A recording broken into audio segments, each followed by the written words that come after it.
Vas-y, Alors, je vous vas-y. propose un petit récap pour cette fin de soirée. Partager 7 écrans, 30, nanana. Yes, ça close. Et de mon côté, il faut que je mette un coup de suivre cet écran. Clac, clac, clac, clac, clac. Et clean share. Incroyable. It worked. Alors, vous avez normalement mon écran et moi, je vais juste mettre un petit coup de preview pour vérifier que ce soit dans une taille convenable. Et ça a l'air nickel.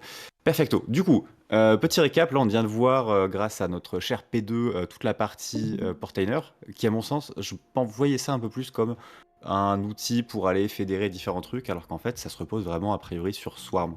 Quitte à ce qu'un jour on se fasse comment dire, un POC, une démo de comment est-ce qu'on fait un beau setup Swarm aux petits oignons. Mais je voulais en venir sur les différents outils que j'ai pu tester récemment pour faire de la gestion de flotte, Docker, des choses comme ça.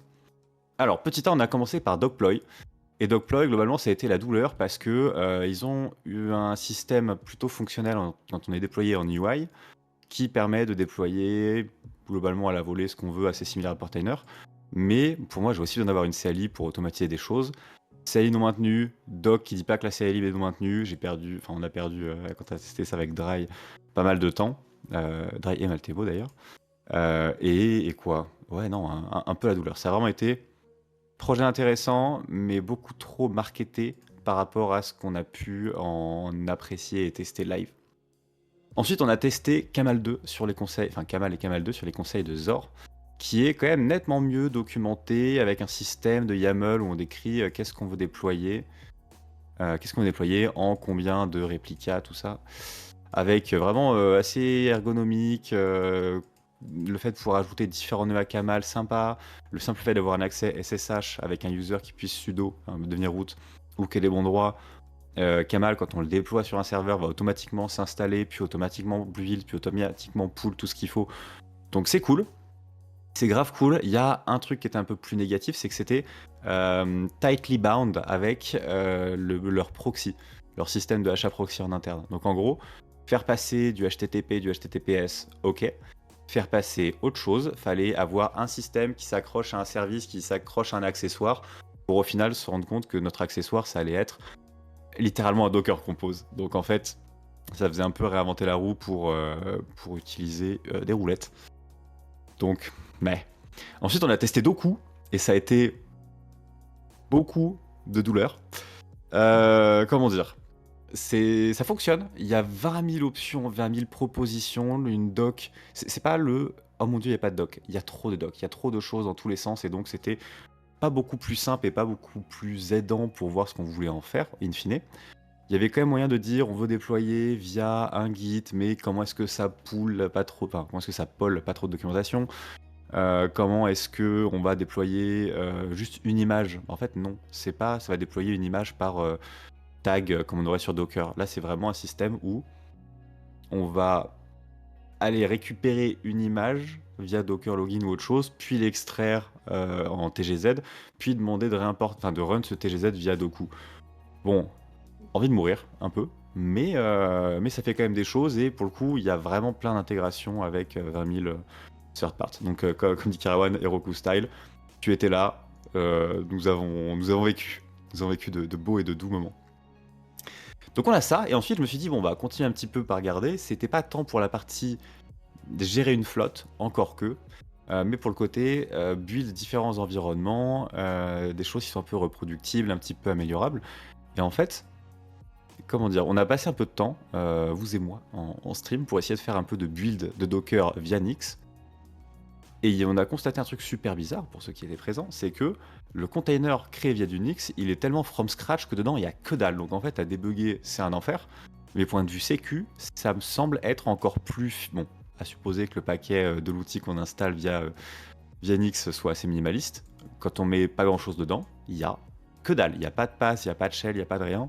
Encore plus light que le distroless, pas en poids mais en termes de surface d'attaque. Donc c'était assez intéressant à faire. Par contre, la documentation pour du Docker via Nix, c'est pas encore ça. Avoir un Docker distroless et faire Nix run dedans, pourquoi pas. Build du Docker avec du Nix, c'était un peu clunky. Il y a des gens qui le font sûrement, hein, c'est là, c'est documenté, c'est fonctionnel. Mais point de vue UI UX de développeur, c'était pas trivial, je trouve.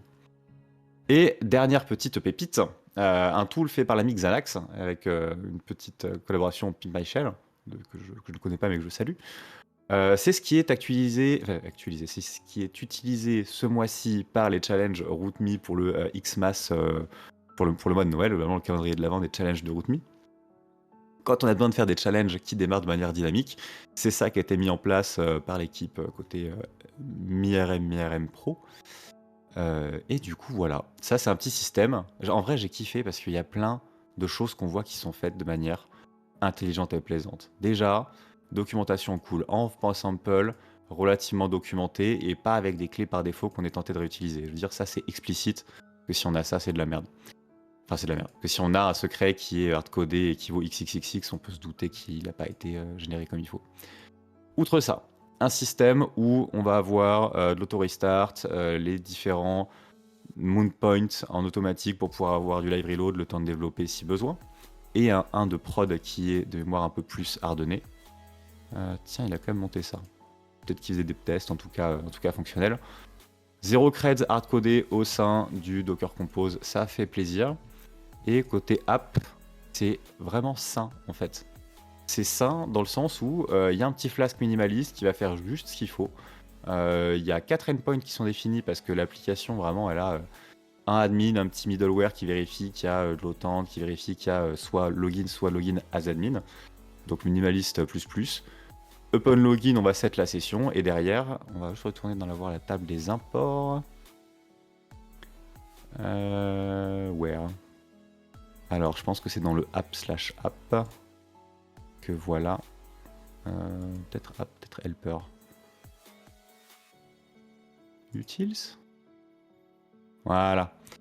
Il y a de l'importation de toute une partie de Docker pour faire de la manipulation et du run de Docker à la volée en fonction de un ou plusieurs runners. Donc c'est pas du Docker Swarm, mais il y a quand même juste quelque chose de ultra minimaliste pour aller en Python faire le petit truc de on va démarrer ça là-bas, on va le stopper, on va bound l'access du Docker à tel utilisateur qui sait login. Et c'est un mix de requêtes SQL préparées, de bindings Docker via Python, et code minimaliste et relativement clean. Donc, don't quote me, j'ai pas fait de la recherche dessus, je vais pas vous dire qu'il y a zéro faille. Ça touche quand même à des primitives vraiment low level. Et ça fait du run parce que par design. Non, ça par contre, ça c'est pas ok ça. Ah non, c'est dans le container, ok, c'est ok. Voilà, il y a quand même des trucs où c'est un projet qui est rigolo, mais je trouve qu'il y a vraiment un effort qui a été fait pour rendre ça agréable à utiliser, à tester, à déployer.